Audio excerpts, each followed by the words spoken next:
Hello diploma toppers, this is Mane sir again. DCN चे IMP question आणि त्याचे answers आपण डिस्कस करत आहे. लेक्चर नंबर 15 आहे. यामध्ये आपला नेक्स्ट क्वेश्चन बघा आहे, draw and explain the OSI reference model. Okay, इथे OSI रेफरन्स मॉडेलची अगोदर प्रॉपरली डायग्राम ड्रॉ करायची, लेअर वाईज डायग्राम ड्रॉ करायची, लेअर 1 2 3 असं 7 पर्यंत. फिजिकल लेअर नेहमी खाली ठेवायची असते. ठीक आहे, त्यानंतर काय करायचं, OSI रेफरन्स मॉडेल काय आहे, कोणी शोधून काढला, कधी तो डिस्कवर झाला, तेवढं लिहा 2-4 लाईन मध्ये.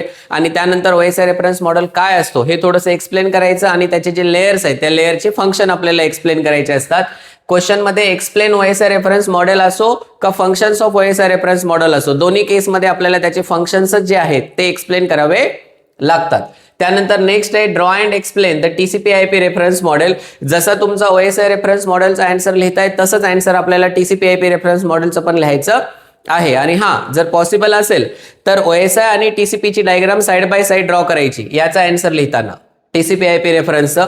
म्हणजे आपण त्यांना फरक सांगू शकतो की बाबा OSI रेफरन्स मॉडेलमध्ये ज्या 7 लेयर्स होत्या त्या 7 लेयर्सला आपण कसं 4 लेयरमध्ये डिवाइड केलेलं आहे. नेटवर्कच्या लेयरचे जे नावं आहेत ते नावं फक्त त्याच्यामध्ये थोडेसे चेंज झालेले असतात. जसं की फिजिकल लेयर आहे त्या ठिकाणी इकडे तुमची होस्ट टू नेटवर्क लेयर असते, इकडे तुमची नेटवर्क लेयर आहे तर इकडे तुमची इंटरनेट लेयर असते. बाकी ट्रान्सपोर्ट लेयर आणि त्यानंतर तुमची ॲप्लिकेशन लेयर हे तर तुमचं सिमिलरच राहणार आहे.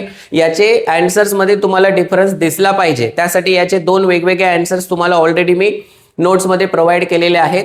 प्रॉपरली ते आन्सर प्रिपेअर करा. आणि हे क्वेश्चन पेपरमध्ये मॅक्झिमम याची पॉसिबिलिटी आहेच पेपरमध्ये येण्याची. ठीक आहे, तर प्रॉपर याचा आन्सर तुम्ही प्रिपेअर करून ठेवा. ठीक आहे, आणि याचे जे नोट्स आहेत ते तुम्हाला आपल्या व्हॉट्सअप ग्रुपमध्ये मिळतील. त्यासाठी आपला व्हॉट्सअप ग्रुप जॉईन करा. त्याची जी लिंक आहे ती आपण डिस्क्रिप्शनमध्ये दिलेली आहे. थँक्यू.